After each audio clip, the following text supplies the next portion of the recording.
Good morning everyone, welcome back to my channel, welcome to a new vlog. আশা করি সকলে তোমরা খুব ভালো আছো। সকাল এখন বাজে 7টা আর আমি কিন্তু 1 ঘন্টা আগে উঠেছি।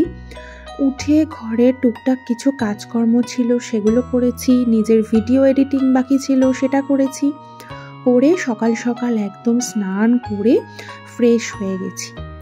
কালকে যেহেতু গ্রহণ গেছে, তো অত রাত্রিবেলা যখন গ্রহণ ছেড়েছে তখন তো আর স্নান করা পসিবল হয়নি, কারণ তখন ঘুমোচ্ছিলাম। তাই আজকে সকালবেলা ঘুম থেকে উঠে আগে স্নান সারলাম। আর এখন আমি পুজো দেব, কারণ গ্রহণের পর শুনেছি স্নান করে নেওয়াটা ভালো। কিছু কিছু নিয়ম যেগুলো মানার হয় সেগুলো তো একটু মানতেই লাগে, বলো। সংসারের মঙ্গলের জন্য একটু নিয়ম মানতে হয়। তো সেই অনুযায়ী আর কি চলে এসেছি ঠাকুর ঘরে। এই যে ঠাকুর ঘর পরিষ্কার করে রেখেছিলাম, আর এখন ঠাকুরের আসনটাও সব পরিষ্কার করব। এই ফুল মালাগুলো সব তুলে ফেলছি।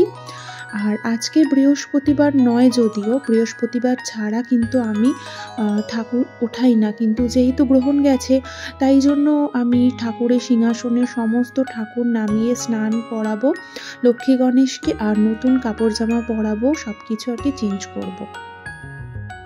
মানে গঙ্গার জল ছিটিয়ে দিলেও শুনেছি হতো, কিন্তু কি বলো তো, আমার মনটা না একটু খুঁতখুত করছিল যে না, ঠাকুরকে একটু পরিষ্কার পরিচ্ছন্ন না করলে না ঠিক ভালো লাগছিল না। আর সকালবেলায় ঘুম থেকে উঠে স্নান করে পুজো দিতে তো আমার ভীষণই ভালো লাগে। পুজোটা সকাল সকাল হয়ে গেলে না আমার মনটা অনেক শান্ত লাগে। তো যাই হোক, এই যে আজকে আর ফুল আনতে পারিনি, এত সকালবেলা ফুলের ব্যবস্থা করতে পারিনি। যা ছিল তাই দিয়েই ঠাকুরের পুজো দিলাম, মানে গাছে যে ফুল ফুটেছিল সেই দিয়েই দিলাম। আর তারপরে এসেছি রান্নাঘরে। এই যে রান্নাঘরের যে বোতলগুলো ছিল সেই বোতলে তো জল ভরা ছিল, তুলসী পাতা দেওয়া ছিল, সমস্ত জল আমাকে ফেলে দিতে হলো, কারণ অতটা জল তো সারা রাতে আর লাগেনি।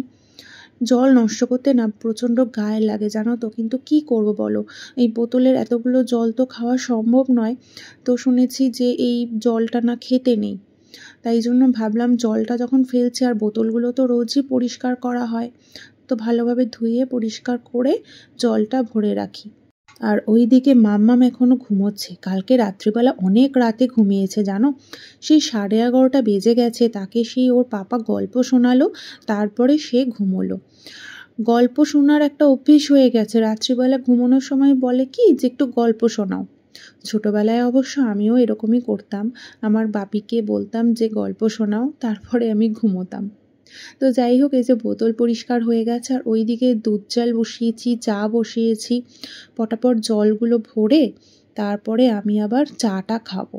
কদিন ধরে দেখতেই তো পাচ্ছ রান্নাবান্না সেরকম একটা করছি না। রান্না করলে তো সমস্ত পড়ে থাকবে, নষ্ট হবে, কারণ আমার হাজব্যান্ডের যে শরীরটা খারাপ হয়েছিল না, তারপরে ওর মুখে রুচিটা চলে গেছে। তাই জন্য খুব বুঝে শুনে রান্না করতে হচ্ছে। এবার জিনিসপত্রের এত দাম, রান্নার জিনিস নষ্ট করতে ভালো লাগে বলো? তাই জন্য ভেবেছি একটু বুঝে শুনে রান্না করব, কদিন যেরকম চলছে চলুক।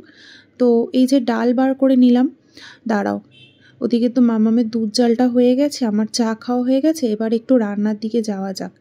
এই যে মুগের ডাল আর মুসুরির ডাল দুটোই বার করেছি। মুসুরির ডালটা একটু ভিজিয়ে রেখে দেব, কালকে রাত্রিবেলা ভেজাতেই পারতাম, কিন্তু ওই যে নিয়ম কানুন বলে একটা ব্যাপার আছে, তো ওই জন্য আমি আর রাত্রেবেলা ভেজালাম না, সকালবেলায় ভিজিয়ে দিচ্ছি।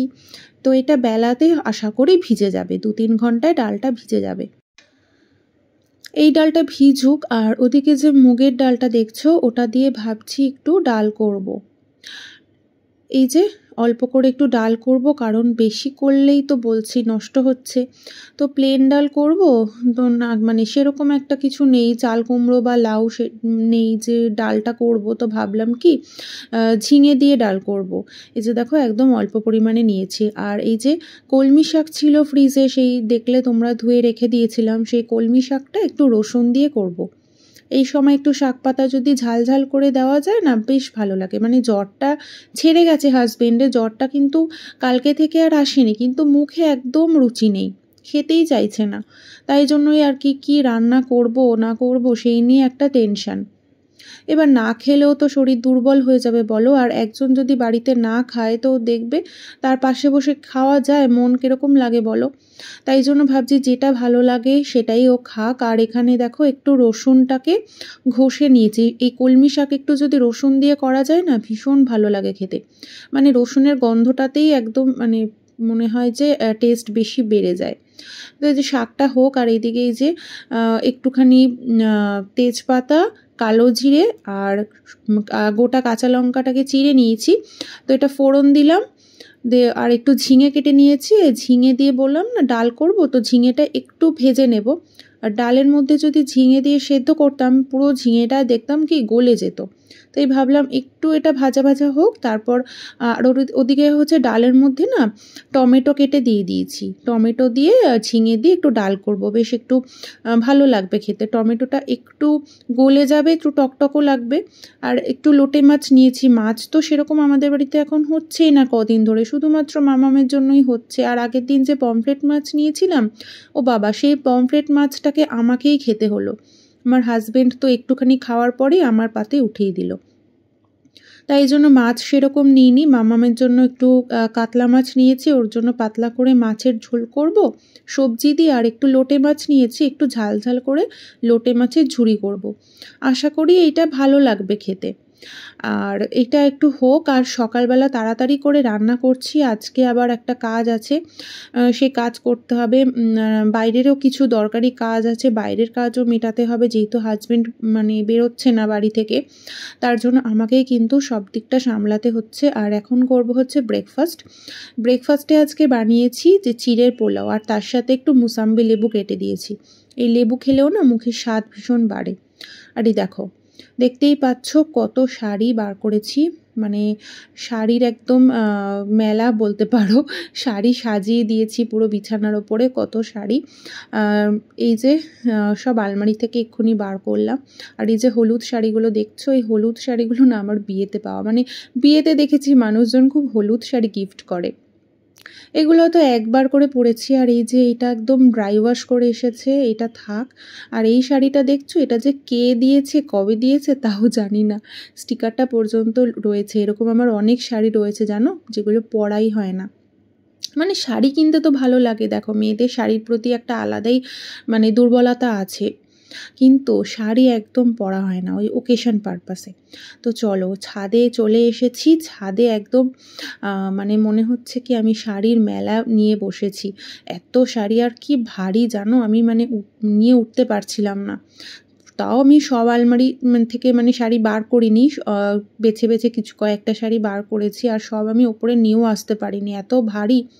আর এই যে দড়ির ওপরে দিচ্ছি, কিন্তু দড়িতে দিলে হবে না, দড়িতে এই শাড়ির যে ভার আছে না, এই দড়ি সামলাতে পারবে না। আপাতত দড়িতে দিচ্ছি, কিন্তু মনে হচ্ছে নিচ থেকে একটা কিছু নিয়ে আসতে হবে, চাদর বা ওরকম একটা কিছু, যেটার মধ্যে পেতে আমি পিছিয়ে দিতে পারবো ওই ছাদে। আসলে ভাদ্র মাসে না শাড়ি দেওয়া ভীষণ ভালো, ওই মানে ভাদ্র মাসে তো অ্যাকচুয়ালি পোকামাকড়ের উপদ্রবটা হয়, তাই জন্য শাড়িগুলো যদি এরকম ছাদে দেওয়া যায় না রোদে, তাহলে শাড়িগুলো ভীষণ ভালো থাকে। আর এগুলো তো একদম পরা হয় না, তাই জন্য মানে দিলে ভালো থাকে। কিন্তু এই যে যা রোদ যা গরম ভাবতে পারবে না, আমার তো পুরো একদম মানে অবস্থা খারাপ হয়ে যাচ্ছিল এই রোদের মধ্যে, প্রচণ্ড রোদ, মানে বেশিক্ষণ রাখিনি, 10 মিনিট পরেই শাড়িগুলোকে উঠিয়ে নিয়ে গেছি। কারণ এই কড়া রোদে যদি আমি আধা ঘন্টা শাড়িগুলো ফেলে রাখতাম তো নির্ঘাত শাড়ির কালারগুলো চলে যেত।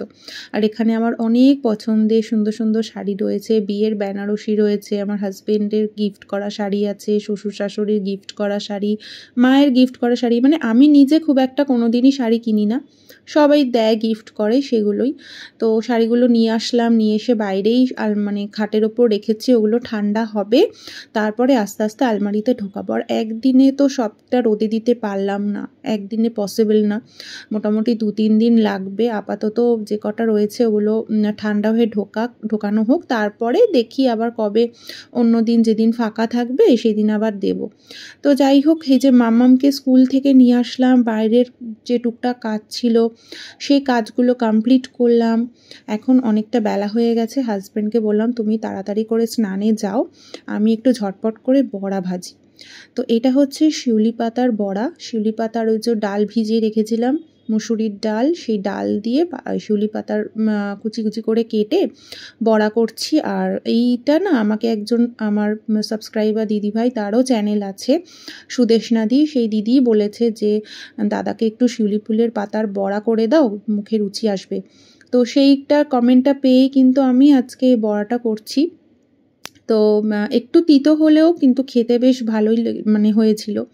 আর সত্যিই তাই, জ্বরের মুখে যদি তুমি একটু তিতো খেতে পারো তো তোমার মুখে এমনি রুচি চলে আসবে, এটা কিন্তু একদম সঠিক কথা। তো যাই হোক, হাজব্যান্ডকে ডাকলাম যে ভাতটা জাস্ট নামালাম, গরম গরম খেতেই ভালো লাগবে। আর এদিকে একটু সাজিয়ে দিচ্ছি ওকে, আর আমিও খেতে বসে পড়বো। মামামেরও খাওয়া হয়ে গেছে। আর একটু পাঁপড় ভাজা করেছি, মানে যেটা দিয়ে ওর খেতে ভালো লাগে সেটাই ও খাক, জোর করিনি। ভাতের পরিমাণ তো একদমই আমার হাজব্যান্ড কম খায়, আমাদেরও আর কি, মানে আমিও কম খাই, ভাতটা খুব একটা আমাদের বেশি খাওয়া হয় না, আর এখন তো আরও কমিয়ে দিয়েছে। তো যাই হোক, এই যে খাওয়া দাওয়া করবো, খাওয়া দাওয়ার পরে তারপরে মাম্মামকে নিয়ে আবার একটু সময় কাটাতে হবে, ওকে গল্প বলতে হবে, তারপরে গিয়ে ওকে ঘুম পাড়াতে হবে। মানে এখনও অনেক কাজ আছে, রান্নাঘরে বাসনপত্র গুছিয়ে রাখতে হবে ধুয়ে। তো একটার পর একটা কাজ চলতেই থাকবে, বিশ্রাম তো নেই। তার মধ্যে আবার এই যে ভিডিও করার ব্যাপার থাকে, মানে কি বলবো, সব কিছু মিলিয়ে মিশিয়ে চলছে। তো যাই হোক, ভিডিওটা এই অবধি রাখছি। তোমাদের যদি মানে একটুও ভালো লেগে থাকে কোনোটা, অবশ্যই একটা লাইক আর কমেন্ট করে দিও। আবার তোমাদের সাথে দেখা হবে অন্য কোনো নতুন ভিডিওতে। সবাই ভালো থেকো, সুস্থ থেকো, সবাইকে ভালো রেখো। টাটা।